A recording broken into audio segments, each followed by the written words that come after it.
But now, I know he went a different direction because I personally know producers who was trying to be part of Makaveli. I mean, and people were getting at him from all the way from New York or whatever. They just wanted to be on his project, right? His new project he was doing. He didn't want nothing like what he had ever done. He didn't want no kind of sound. Pac was looking for not just he was looking for a different him.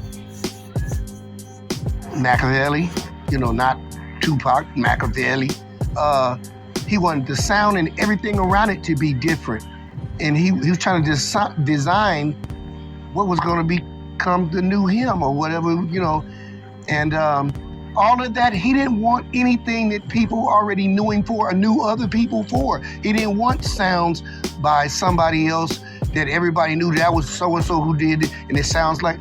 He wanted to hit him with, my name gonna be different, the people I'm using gonna be different, the whole thing gonna be different. And just like the Outlaws was his, he wanted us to be his. He told us we were the Jacksons. He told us we were like family. He told us and the Outlaws, me, Tyrone, and the Outlaws and him were family. You know what I mean? So he wanted a crew that was gonna be now his new thing.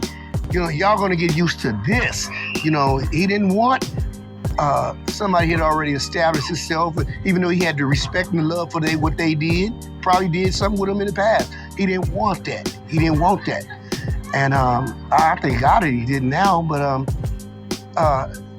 he was right. A lot of things weren't finished. I hear right now, I could put on Makaveli and show you mistake after mistake after mistake. I can hear my vocals not lined up right. I remember one time, man, right after Makaveli was released, Puffy was on the radio station here. They came here and they were on the radio station, him and his crew. And I remember him saying, you want finished material and quality stuff and something like that. And I really felt like it was a stab at us. I remember feeling like that personally. Listening, I was at my mother's house listening to it on the radio, but I felt like he jabbing at Makaveli. Makaveli had just got released, and he was like, man, we're gonna show y'all how we put it down, and some of the stuff that people releasing to y'all now, and he was talking about the quality and all, and I felt like that was a stab at Makaveli. I wasn't super offended though, because I knew I wasn't really skilled.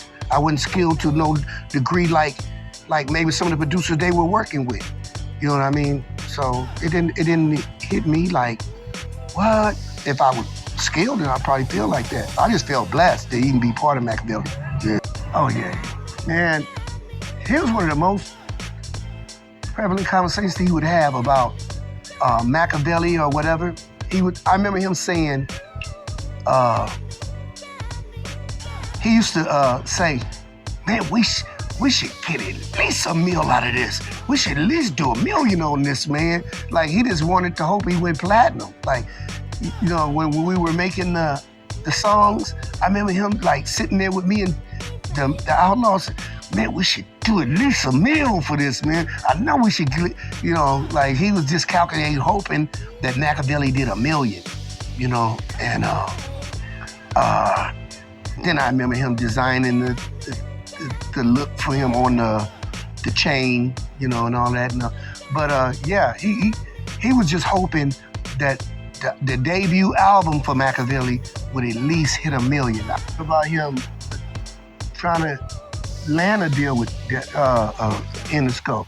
So I don't know if it was the thing where he was still showing his allegiance to Suge now and the mob and the whole little thing, and they buddyhood and all of that. I'm not pushing you out, but because see, there was already a squabble as to whether his obligation had been met with the 3-album deal.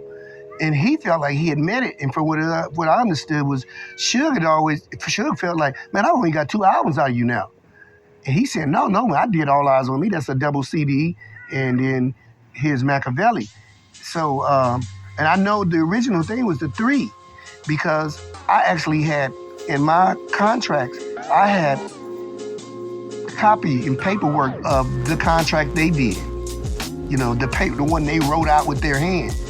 That was in my contract. So he considered it complete. Like, man, that's 3 albums. No, that's 3. The Suge looked at it. No, that's 3 projects. That ain't. That's just 2 projects, man. That ain't 3 albums. Like. If he made a triple album, it would have made a difference. He could have made a quadruple album. It wouldn't have made a difference. He looked at that like, man, that's project 1, project 2. I want project 3. And I know Pac was really excited about being able to step out on. He was making everything Makaveli at that point. It wasn't just this album; it was everything. So I don't know anything about him ever talking with anybody at the Interscope to leave Suge. To totally just go out on his own. I don't know. I lived right in the moment. In other words, like, it didn't take Pac to pass for me to start realizing, I was with a great guy that they really blowing it. Every moment that I was with him or we did something, I knew that I was in a moment with this great dude. As a matter of fact, I remember one time we were doing